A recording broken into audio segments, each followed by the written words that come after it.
Ruth was always incredibly emotionally generous, and right to her final hours, she was concerned about how other people were doing, and kind of who knew what and how they were taking it. And she was thinking about who she needed to have talked to so they would be comfortable. I mean, she showed an incredible amount of courage and bravery. I remember us visiting one day and the phone rang and she talked to somebody and she said, I don't want to wake up every day and be devastated. I want to enjoy the time that I've got.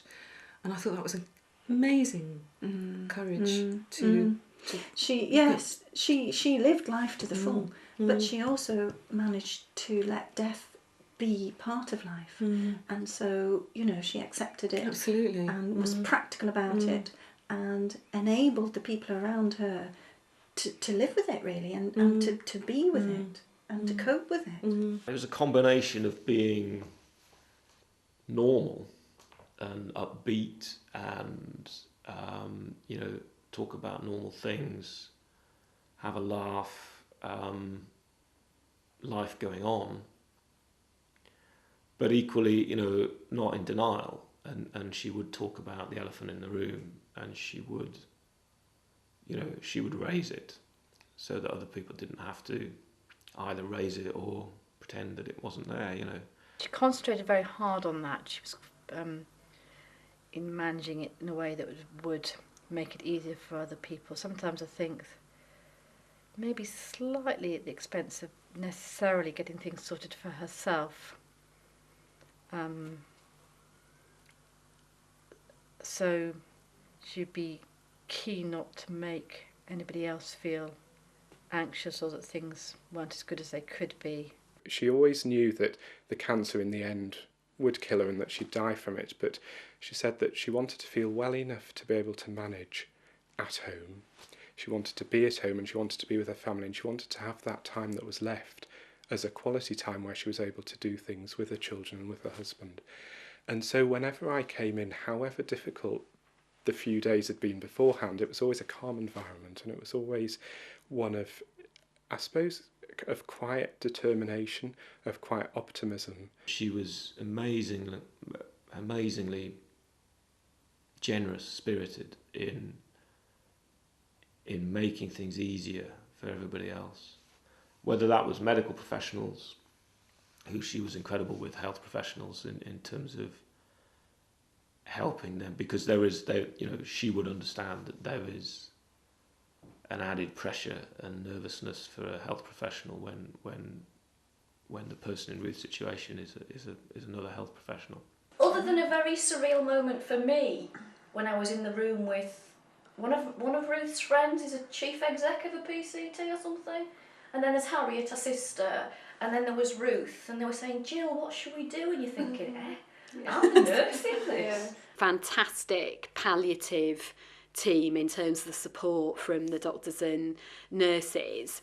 You get close to most people when there's that level of input, and by the very nature that you know this person's going to pass away at the end of it.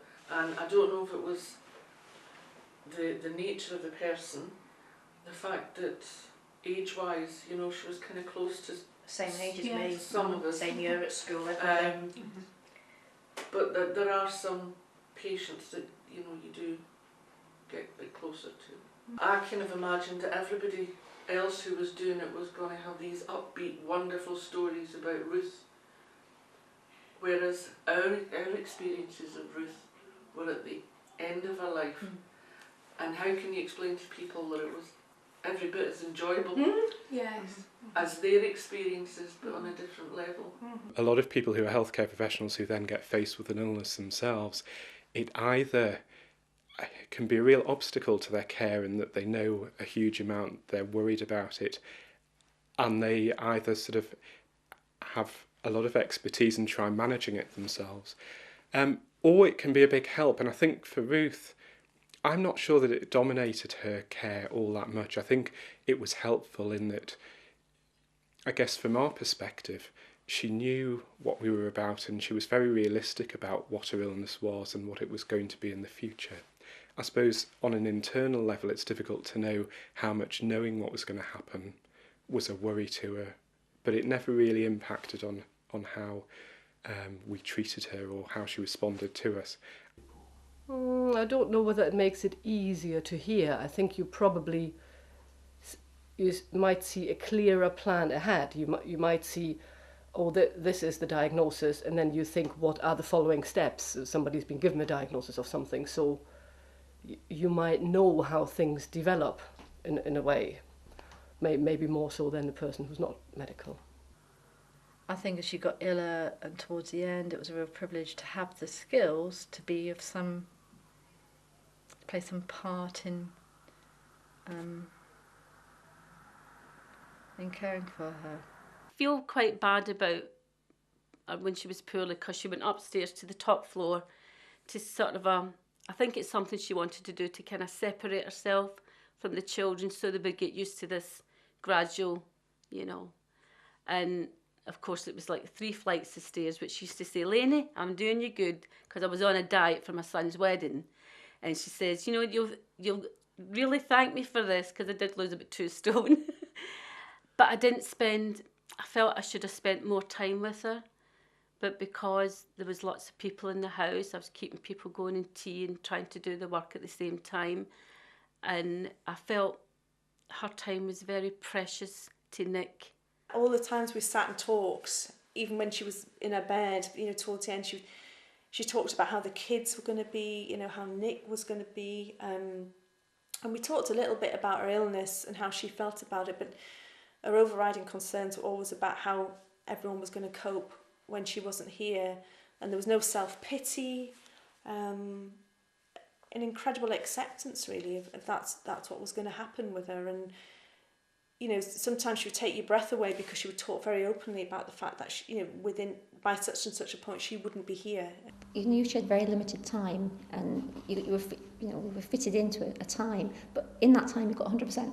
We were able to sort of agree, if you like, a protocol for how often I'd visit, because I think perhaps in common with anyone in this sort of situation, one wants to tread a line between showing appropriate support and yet not being in the way. One of my favourite memories will always be, I was upstairs with her in the bedroom. She's obviously in bed, and up popped 2 people I've never met before, who are 2 of Ruth's other friends. Remember that time I went up and Pamela was there, and she was, saying that Lucy was... I'd had my time, and it was time for me to go. I said, well, I better go now, as the friends went downstairs to put the kettle on. No, stay, have another cup of tea, have a scone. They'd brought cream scones. It was fantastic. And it was like a real, I can only describe it as, it was like we're in our university days again, and we're all in a university room, sitting on the bed, drinking tea and eating these cream sort of strawberry scones. And Ruth had said, Naomi's got a daughter who's got the same, thing going on at school as your son has. Why don't you have a chat? So even right at the end of her life, she was keen to introduce me to somebody else that she thought could help me with something that was going on in my life. So yeah, she was so unselfish. It was, it was boundless, her empathy for other people.